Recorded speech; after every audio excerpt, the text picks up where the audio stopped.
ఎన్ని సమస్యలున్నా, ఎన్ని కష్టాలున్నా, ఎన్ని బాధలున్నా, ఎన్ని అప్పులున్నా, ఎంత రోగమైనా, ఏ బలహీనతలున్నా సరే, అబ్రహాము రఘునాథున్నటువంటి లాజరు ఎంత నీతిగా బ్రతికాడో నువ్వు కూడా అంత నీతిగా ఉండగలిగితే, ఇదిగో పేతురు చెప్పాడు, నువ్వు వెళ్ళి సముద్రంలోకి జ్ఞానమే ఒక చేప పైకి వచ్చింది, ఆ చేపను కొడుకు నమ్ముకొని నీరు కట్టు నాదు కట్టు అని చెప్పగలిగినటువంటి వాడు ఈరోజు నీకు నాకు అలాంటి పని చూపించడా?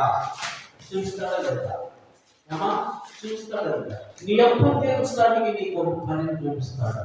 ఆ పనికి వచ్చే రాబడి నీ అప్పు తీరిపోయింది, నీ కుటుంబీకులు అందరూ కూడా క్షేమంగా ఉంటాడు. నీ అప్పు తీర్చి నీ కుటుంబమో క్షేమంగా ఉంటుంది. అలాంటి కృప కలిగినటువంటి దేవుడి మధ్యాహ్నం నీతో నాతో అందరితో సూటిగా మాట్లాడినటువంటి మాటలు ఆలోచించగలిగితే నీ జీవితంలో నీకు నచ్చినట్టు వారు జీవించాల్సింది. నిన్ను పోషిస్తున్నటువంటి తండ్రి, నిన్ను సంరక్షిస్తున్నటువంటి తండ్రి, నిన్ను బాగు చేస్తున్నటువంటి తండ్రి, నిన్ను బలపరుస్తున్నటువంటి తండ్రి, నిన్ను లేవనెత్తుతున్నటువంటి తండ్రి, నీకు ఉన్నటువంటి ప్రతి సమస్యను తీరుస్తున్నటువంటి తండ్రి, నీవు పెంట గొప్పల పడినప్పుడు నిన్ను లేవనెత్తినటువంటి తండ్రిని నువ్వు గమనించలేకపోతున్నావు.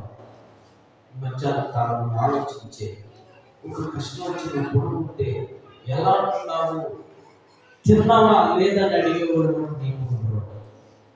కానీ నా ప్రభు నేను విడిచిపెట్టడు. నువ్వు ఏ స్థితిలో పడున్నా సరే నా ప్రభు నేను విడిచిపెట్టడు. ఏది ఆహారం కావాలంటే కాపు ద్వారా ఆహారం పంపించాడు. నిజంగా ఆ పరిస్థితుల్లో ఉంటే, ఆకలి బాధలు ఉంటే, కష్టంలో ఉంటే, ఇబ్బందులు ఉంటే నా ప్రభు నీ దగ్గరికి తన దూతలను పంపిస్తాడు. హల్లెలూయా! తన దూతలను పంపించి నేను లేవనెత్తాడు. తన దూతల ద్వారా నేను బలపరుస్తాడు.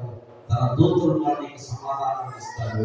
అటు వచ్చిన మనందరూ దేవుడు అనుగ్రహించుగాక. ఆమె దేవుడి కొద్ది మాటలు దీవించుగాక. ఆమె మంచిది.